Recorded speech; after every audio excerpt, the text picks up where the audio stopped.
And I'm Siobhan Riley. Remember when we introduced you to the waitress who said she received a tip for more than $4,000 from a customer 3 weeks ago? It's just such a blessing to have someone, good people like that, still here.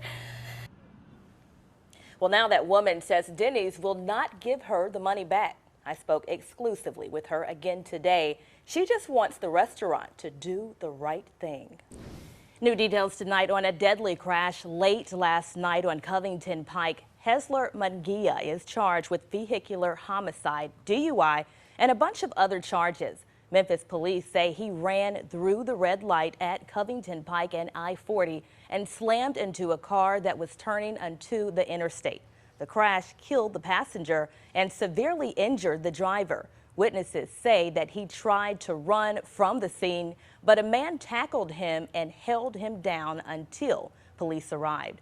There have been 33 people killed in crashes in Shelby County so far this year, compared to just 14 at this time last year. Democratic presidential hopeful Mike Bloomberg made a campaign stop in Memphis this morning. The former mayor of New York held a rally at Minglewood Hall in Midtown.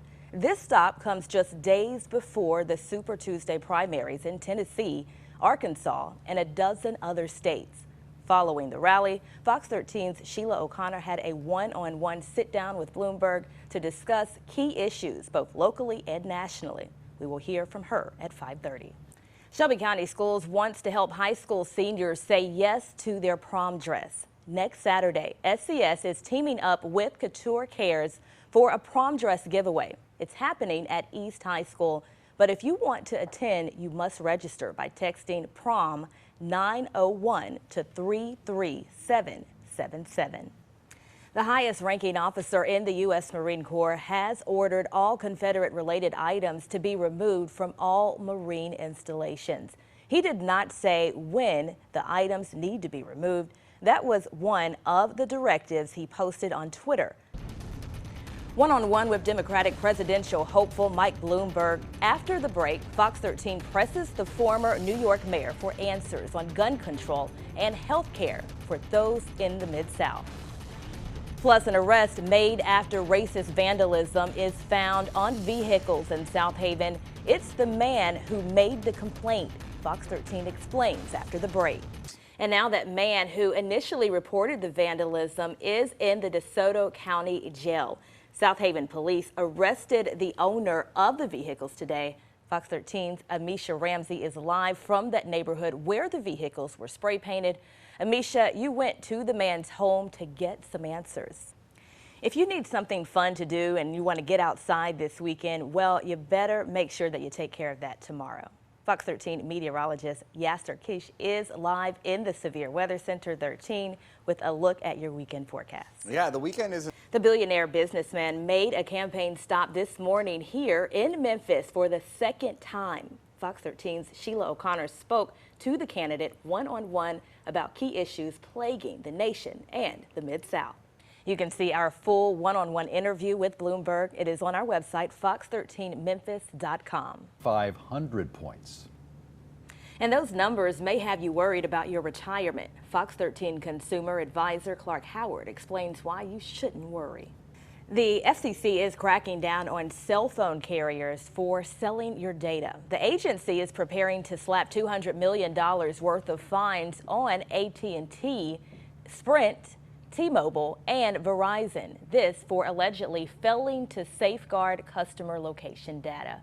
For nearly 20 years, the owner of Rachel's Flower Shop has helped improve the quality of life for the children who live in the Binghamton area. Arkansas's governor says he's told state agencies to develop plans for a possible outbreak of the new coronavirus, though the state does not have any confirmed cases.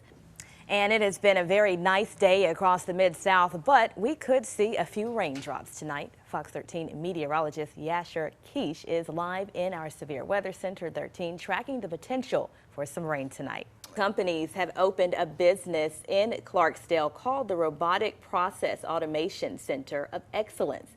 As Fox 13's Tom Dees found out, the hope is that the center's opening will bring even more opportunities to the area. The wife of Vice President Mike Pence paid a visit to Fort Campbell today. She spoke to military spouses about new efforts to create jobs. Pence launched a campaign in 2018 to promote and encourage military spouses and others traveling throughout the country to address employment issues. New tonight, the Diocese of Nashville has published the names of former priests who served there and have been accused of sexually abusing a minor. Many of the men are deceased and none are in ministry right now. Still to come, food for thought. Justin Timberlake sparks a Girl Scout cookie debate. Samoas versus Thin Mints. His choice after the break. Justin Timberlake is weighing in on the best Girl Scout cookie debate. This one is for the Girl Scouts of America. Ooh, do we support you? The singer posted 2 videos on the subject to his Instagram account. He captioned them "Food for Thought," double tap for double Samoas, comment for Thin Mints. And based on his reaction, it seems safe to say that the Samoas, they won. So it sounds like he might be Team Samoas. Well, you were a former Girl Scout. Yes. And what was your favorite cookie? Thin Mints, my favorite. The Thin Mint? Thin Mints? I'm torn between the Samoas and frozen Thin Mints. Frozen is always good. It's really, really good. Just really enhances that minty flavor in there. I'm boring. I like the trifold. You always have to be different. I'm not trying to be boring. I'm just boring. I like the plain. The fear of the coronavirus has many of you trying to buy anything that might protect you from the illness.